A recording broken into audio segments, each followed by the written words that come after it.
Coach, what are you expecting from Winnipeg here tonight? Clearly, they're right now one of the best teams in the league in standings. Some of their top guys, Connor, Dubois, Scheifele, these guys can really put the puck in the net, transition game, make lots of plays off the rush. Their power play is good. Their back end has got a lot of experience. So we've got to be ready for, again, a big, heavy team. But we got to get back to our game more than anything. As you know, I study the stats. No, but your penalty kill has been pretty good here in the last 6 games. I think you're 95%. Yeah, you know what? Goals against, penalty kill, all those things lead to victories. The least you give up, the better. For the most part, outside of maybe that Detroit game, we've done a better job of taking a lot less penalties. And if you only take 2 or 3, you can kill them. Team doesn't get to make a lot of adjustments as to what's working, what's not working. When you start taking more than that, pucks go in your net. And we're using different guys. I think Chartier's done a real nice job. Kelly, a lot of speed. A lot of these guys are doing a real nice job. And then clearly when you win the face-off to start, whether it's Drew or Costello, that helps. Chartier, if I'm not mistaken, was the guy you liked in camp, didn't you? Yeah, I had him in Ivan Hlinka years ago, and he was a great penalty killer, and, you kind of lose touch, and then he's in our system. And then, from all accounts, he's been one of their best players all year. He comes up. He's a smart player, and he knows what he has to do to stay here. And at this point, it's check and kill penalties. And if he can do that, he's going to give himself a chance. You've been fairly consistent for the last 12 games. What has led to that consistency? I think goaltending has given us an opportunity when we've been flat at the start. Special teams clearly has scored some goals for us, whether guys are injured or not. Our power play has really helped us out. And I think there's a lot of guys down the lineup that are playing for ice time, playing for jobs. They know, at some point Timmy and Norris and Zub and these guys are going to come back. And these guys are playing for their jobs every night. And sometimes when you get guys that play that hard, it pushes the other guys. Sorry, go ahead. Chartier is someone also, too, that, he took a year off because of some health issues. What does that say about him and his smarts, just be able to have the foresight and courage, like, you know what, I'm not okay, I need some time off, and to do that? Yeah, these players, they switch teams, they switch organizations. They're looking to look after themselves and their families as well, and you've got to give them that, whatever they have to do. And ultimately, he made the decision to return, and it took him some time. But this is his chance right now. It doesn't matter how old you are or where you've been. If you can help a team win, any coach is going to use you. So right now, he's helping us win. Well, his special teams, his penalty killing, his checking. I'm trusting him to put him out there in D-zone situations against all lines. And if you can get that consistency and smarts every night, I think he can find himself in the NHL more regularly. EJ, when you look at this Winnipeg team compared to the one of the last couple of years, would suspect that maybe it looks a little bit more like the Dallas team that Rick Bowness coached for the last few years? Yeah, for sure. Every coach has his thing, and Rick's is they don't give up much, right? And they're much tighter, in their own zone. They pack it in. They don't give you a lot. Their penalty kill has really improved clearly under him. When he was in Dallas, it was real good. And that helps you win games. They've always had good goaltending, but they were a good team before too. Let's not forget that. And when Paul Maurice was here, they did a lot of good things. And sometimes, a guy comes in with different views. It just wakes the guys up a bit. And clearly, they've bought in here to that style. Sorry, I came in late. I was wondering what the veteran leadership or presence of Travis Hamonic does for this club.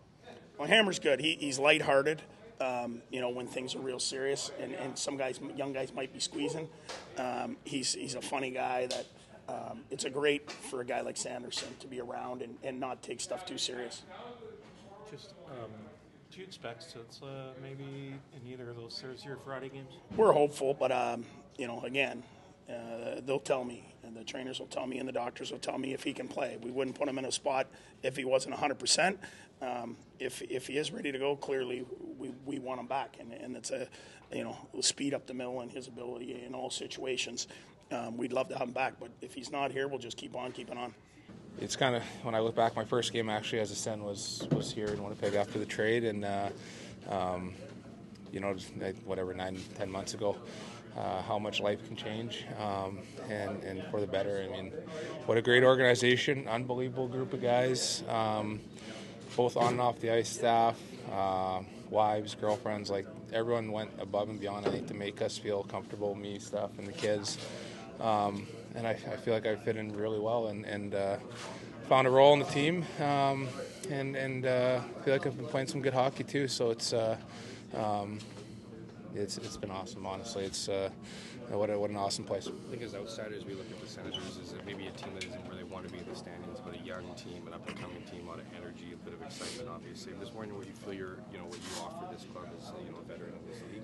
Yeah, I mean, we're a young group. We obviously we kind of had a little stretch there that wasn't going well. I think we stuck with it through that stretch, and in the last 12 or whatever 13 games or so, it's our game is kind of catching back up, and the results are kind of matching where we feel we should be at as a group. So we still have ground to make up. We're well aware of that, but we feel like it's starting to come for us, and playing some better hockey. And to your question, me personally, at this point in my career, I know what I am as a player and what I can offer the group, both on and off the ice, and just try to go out there and do my thing. Move pucks when I can, be physical, and be a presence. I think both on and off the ice, and just kind of keep doing what I'm doing. I'm not reinventing the wheel. I've had the opportunity to play with an unbelievable partner. You guys will see him tonight. For anyone who hasn't seen him, live, he's a heck of a player, special talent. The organization is very lucky to have him for a long time. So to be able to play with him, for his first year, but even at my age now, it makes you feel young again, and kind of gives you some young legs, and makes me have to keep up a little bit. But it's been good. Talk about how much you appreciate in Ottawa. You spent a lot of years, obviously, in New York. I'm wondering how you kind of look at these last few years of your season. Are you trying to find a place for yourself? I mean, obviously you're enjoying your time here, but you stay in one place for a very long time, and then obviously jumping around. Yeah, I was in New York for 7 years, and man, what an unbelievable 7 years. I mean, it's weird how fast. I remember being a young guy coming to the league, and everyone is telling you it goes quick, and you're like, kind of don't know and don't realize it, and you look back and go, wow, it did go quick. I was grateful to be there, and Calgary was an unbelievable 3 years as well, and then things obviously didn't go